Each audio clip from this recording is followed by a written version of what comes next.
Thank you very much for your time, Mr. Sun, here on All Angles. Now, explain to us how exactly this will cut costs by letting go of some of the contractors. I should perhaps to start and clarify that we are not terminating any contracts with the contractors at City Power.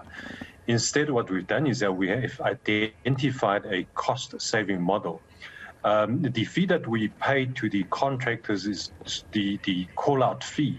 So what happened would be that we would have contractors going out to look at a certain fault, and a cost of 986 Rand then would be billed to City Power.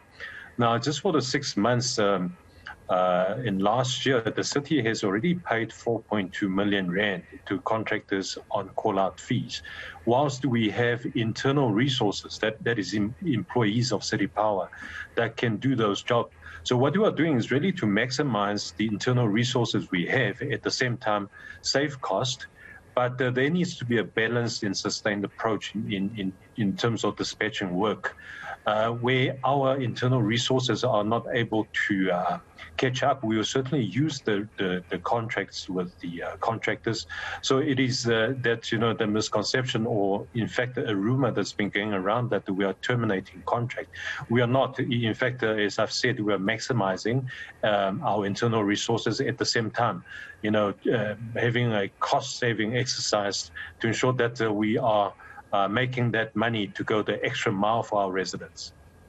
All right. So, what will this mean in terms of power cuts? A lot of people, a lot of Johannesburg residents have been complaining about City Power not being able to keep the lights on. For instance, your areas such as North Riding, Northfield, etc., which sometimes go, a longer period without electricity, especially when there's load shedding, where City Power has been found not to be able to get the power back on in some of those areas on time. So I think that's where people's point comes from, where they say, well, your capacity is already questionable, so how are you going to do this without the contractors that you call out? Well, again, we're not terminating the services of the contractors. I think that's where perhaps the misconceptions created. People believe that we are terminating contract, therefore we have less resources. That, in fact, is not the correct situation. We are simply saying that what we will do is that we are going to maximize our internal resource. We're going to send out City Power employees to go look at what is the problem. And of course, where the services of contractors are needed, we will still dispatch their service and pay for those services. So those contracts are not being terminated.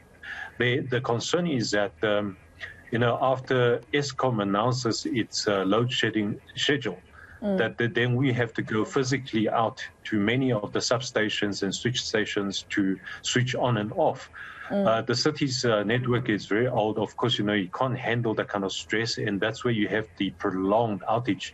But this certainly would not, this cost-saving exercise will certainly not affect our ability to restore faults. In fact, I think it will, in fact, streamline the fault restoration process. At the same time, again, like I said, to save some more cost. And we certainly want to use those costs that are saved into investment of infrastructure by replacing old and outdated networks and substations, so on and so forth. Just help me understand something, MMC Sun. When it comes to what you're saying in terms of when there's load shedding and sometimes you have to physically go to the particular substation to put power back on, there are some areas in Johannesburg that that problem persists all the time. So, in your meetings with City Power, what is it that they're going to do to sort that out? I mean, your North Riding, for instance, is one of those obvious areas every single time. So I think residents there are getting tired of that excuse, and they are wondering, what is it that you're going to put in place to sort it out? Because it's not even a question anymore that North Riding is going to go through several hours with no power. Yes.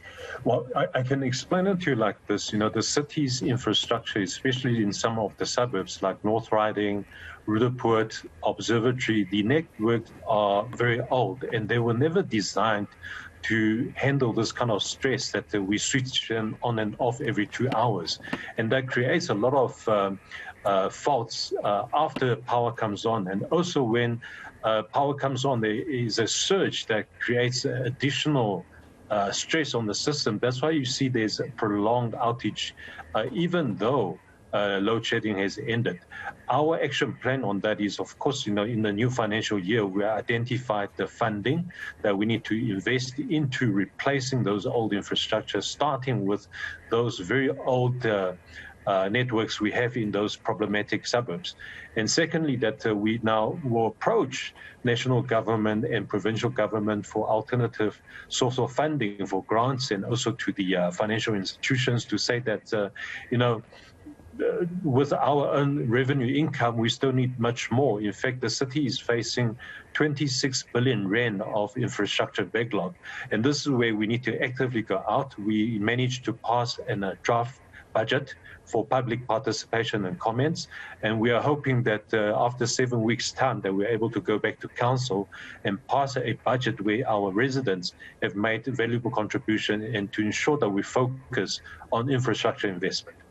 All right, just very quickly while I have you, going back to this new plan that City Power is embarking on to save costs, right? How will this apparent good plan filter down to the consumer? What positive can the consumer get from that?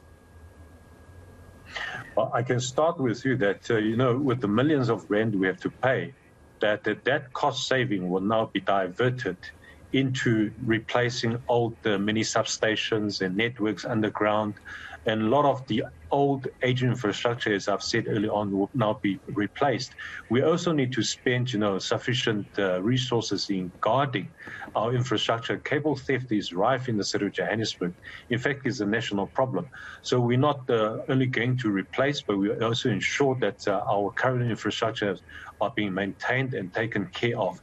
And this is where we need to tighten our belt as a City Power, the utility service entity, to ensure that we spend money wisely and we make that money, that rand, go the extra mile for our residents.